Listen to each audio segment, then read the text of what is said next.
Պարոն Փաշինյան, ձեզանից առաջ ձեր թիմակիցներն էին արցախցիներին ասում մնայիք, կռվեիք, չգայիք, դուք երևի գիտեք, որ 2023 թվականի սեպտեմբերի վերջին Արցախում ցեղասպանություն է եղել, միջազգային փորձագետներն են դա փաստել։ Ցեղասպանության պայմաններում մարդիկ կռվել են մինչև վերջ, ինչքան կարողացել են։ Հիմա մնայիք, չգայիք ասելով դուք ինչ նկատի ունեք, դուք եւ ԿՊԱ-ականները ԱԺ-նախագահ Ալեն Սիմոնյանն էլ էր ասում, մնային մինչև վերջին արցախցին ցեղասպանվեին, սպանվեին, գերեվարվեին, որ չգիտեմ, այստեղ դուք լավ զգայիք, ինչ է ձեր ասածը, այս հարցի պատասխանն ենք ուզում ստանալ եւ մեկ հարց էլ միշտ դուք սպառնում եք, որ պատերազմ կլինի, ձեր ընդդիմախոսներն էլ ասում են, գիտեք ինչ կա, դուք եք վերել պատերազմը, ձեր օրոք է եղել, օրինակ երեք Արման Թաթոյանն ասում էր պատերազմի կուսակցությունը դուք եք, ասում են ինչի պաշտպանությունը, ինչու եք ձախողել պատերազմից հետո, որ այսօր էլ ասում եք, որ ամեն մեկը կարող է մեզ սպառնալ պատերազմով եւ ըստ էության դուք էլ դա օգտագործեք նախընտրական փուլում։ Շնորհակալություն։ Դե գիտեք, մենք ասում ենք, մեզ ասում ենք եւ ժամանակաշրջանը հարմար է, որպեսզի Հայաստանի Հանրապետության ժողովուրդը գնահատի։ Ի վերջո, ընտրությունը նաեւ բանավեճերը հանգուցալեցելու միջոց էր, չէ՞, որովհետեւ 2021 թվականին էլ 2018 թվականին էլ դրա մասին էր եւ թող խնդիրը այնա, մենք պետք է ակտիվ հաղորդակցության մեջ լինենք եւ գնահատվի դա։ Եվ մենք ժողովրդի հետ մեր ունեցածը կիսում ենք եւ մենք հանձնվում ենք ժողովրդի դատին, ինչպես դա արել ենք 2021 թվականին։ Մենք նախորդ անգամ քաղաքական որոշմամբ արտահերթ ընտրություններով, այս անգամ հերթական որոշմամբ եւ ժողովուրդը մեզ կդատի եւ ուզում եմ էլի վերահաստատել, որ ցանկացած որոշում, որը կայացնի Հայաստանի Հանրապետության ժողովուրդը, մենք այդ որոշմանը հնազանդ կերպով կենթարկվենք։ Ինչ վերաբերում է ձեր առաջին հարցին, գիտեք, պետքա ես չի ուզի այդ թեմային անդրադառնալ, բայց ուզում եմ ասել, որ 2023 թվականի իրադարձություններից հետո Հայաստանի Հանրապետության անվտանգության խորհրդում նիստ է եղել, որտեղ վերլուծվել են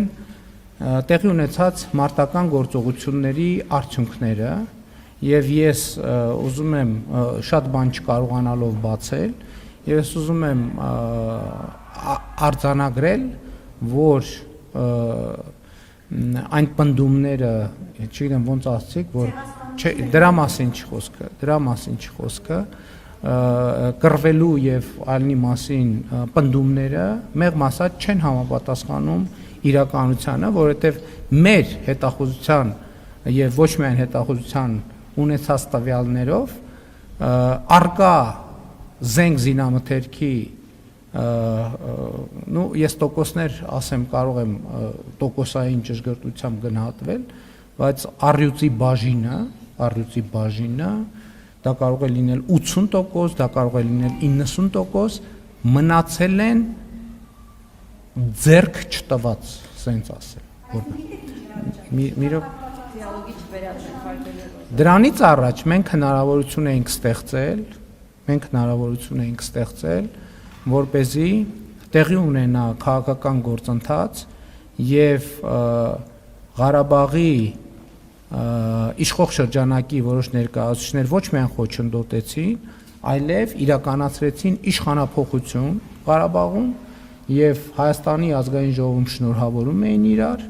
եւ այդ շնորհավորանքներից հետո ընդամենը մի շաբաթ հետո տեղի ունեցավ այն իրադարձությունները, որ տեղի ունեցան։ Եթե հիմա 10 օր առաջ ասեինք, որ տեղի են ունենալու սուր իրադարձություններ, այս ամեն ինչ չնայած ասել ենք։ Ենթադրում եմ ազգային ժողովում այդ ժամանակ քաղաքացիական պայմանագիր խմբակցությունը շատ ակտիվ էր եւ տալիս էր գնահատականներ, թե դրա հետևանքները ինչ էր լինելու, եւ բայց ի հեճուկս այդ գնահատականների եւ զգուշացումների մարդիկ իրար շնորհավորում էին, ասում էին, որ հիմա տեսեք ինչ են կանելու Ղարաբաղում, հաջորդիվ ինչ են կանելու Հայաստանում, եւ ես ուզում եմ հաստատել դա, որ նրանք այն ինչ որ արեցին Ղարաբաղում, հաջորդիվ ուզում են անել Հայաստանում, եւ այդ մարդիկ ընդ որում նրանց մի մասը Հայաստանում իշխող շրջանակների եւ քաղաքական ուժերի ներկայացուցիչներ են բառից բուն իմաստով փախան Ղարաբաղից, ընդ որում ինձ մեղադրելով, որ սահմանները մենք փակել ենք եւ թույլ չենք տալիս, որ ժողովուրդը դուրս գա։ Եվ ես նույնիսկ հիշում եմ քաղաքացիական հասարակության ներկայացուցիչների հետ այդ ժամանակ ես Բաղրամյան 26-ում էի նստում,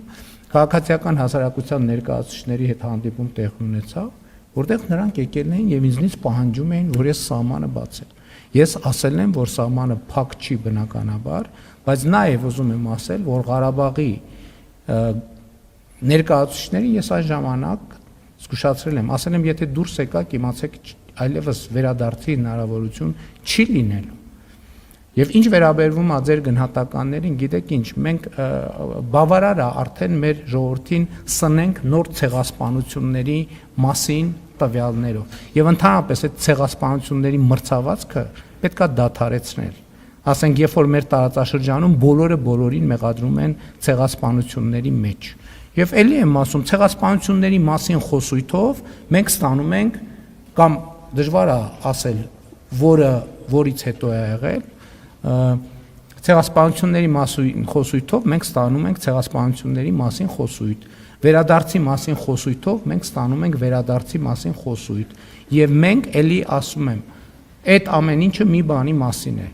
Հայաստանի ժողովրդին, ներառյալ Ղարաբաղի ժողովրդին թույլ չտալ, որ խաղաղվեն, նրանց պահել պանդուխտի եւ գաղթականի կարգավիճակով, հույս տալով, թե էսա մի օր ցեղասպանությունը կճանաչի միջազգային հանրությունը, էսա մի օր Սևերի պայմանագիրը կաշխատի, էսա մի օր էս կլինի, էսա ես մեր քաղաքականությունը եւ ռազմավարությունը հետեւյալն է։ Մենք պետքա խաղաղվենք։ Հայաստանի ինչպես ժամանակին Չարենցն է ասել, կա Հայաստանի Հանրապետություն եւ ուրիշ ոչինչ։ Ուրեմն կենտրոնանում ենք Հայաստանի եւ տնավորվում ենք Հայաստանի Հանրապետությունում։ Իսկ այդ միֆերը կռվել են միջև վերջ եւ այլն եւ այլն։ Իմիջայլոց կարիքը լինի այդ տվյալները կգաղտնա։ Իմիջայլոց անհրաժեշտությունը լինի։ Ես համոզված եմ, այս խմորը ջուր կտանի, կթողենք, որ լավ տանի, որ Լեռնային Ղարաբաղի բանակցային գործընթացի փաստաթղթերի նման ճիշտ պահի ես կորոշեմ, երբ որոշում կայացնեմ, այդ ամեն ինչը հրապարակեմ։ Սուտ է, չի եղել տենց բան։ Չի եղել տենց բան։ Փախել են, ճողոպրել են։ Շնորհակալ եմ։ Ընդ որում փախել ճողոպրել են, այդ թվում։ Ընդ որում 44 օրյա պատերազմի ժամանակ էլ այն պլանի ներքո, որ այդ բանի այդ ճողոպրումը ներկայացվելու է որպես Հայաստանի կառավարության դավաճանություն եւ դրա բանի ծխածածկույթի ներքո Հայաստանի Հանրապետությունում իշխանապողություն են անելու։ Չկարողացան անել, գիտեք ինչ պատճառով։ Որովհետեւ իրանք ոչ Հայաստանի, ոչ էլ Ղարաբաղի ժողովուրդը չեն։ Այդ մարդիկ չեն ներկայացնում ու չեն ներկայացրել երբեք Հայաստանի եւ Ղարաբաղի ժողովրդին, որովհետեւ չեն ունեցել լեգիտիմություն։ Չեն ունեցել լեգիտիմություն։ Ժողովուրդը ոչ Ռոբերտ Քոչարյանին, ոչ Սերժ Սարգսյանին, Լևոն Տեր-Պետրոսյանին մի անգամ ընտրել է, դրանից հետո չի ընտրել։ Նրանք երբեք Հայաստանի լեգիտիմ ղեկավար չեն եղել։ Եվ այդ է եղել պատճառը Ղարաբաղի վերջին ներկայացուցիչները։ Նրանք լեգիտիմություն չեն ունեցել ընդհանրապես։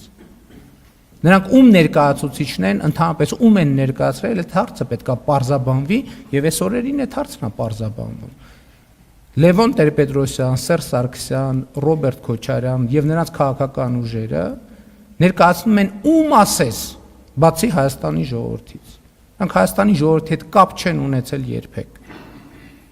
Եվ Լևոն Տեր-Պետրոսյանն է, որ իր առաջնորդությամբ Հայաստանը եւ հայ ժողովրդին ներքաշել այս ավանտյուրայի մեջ։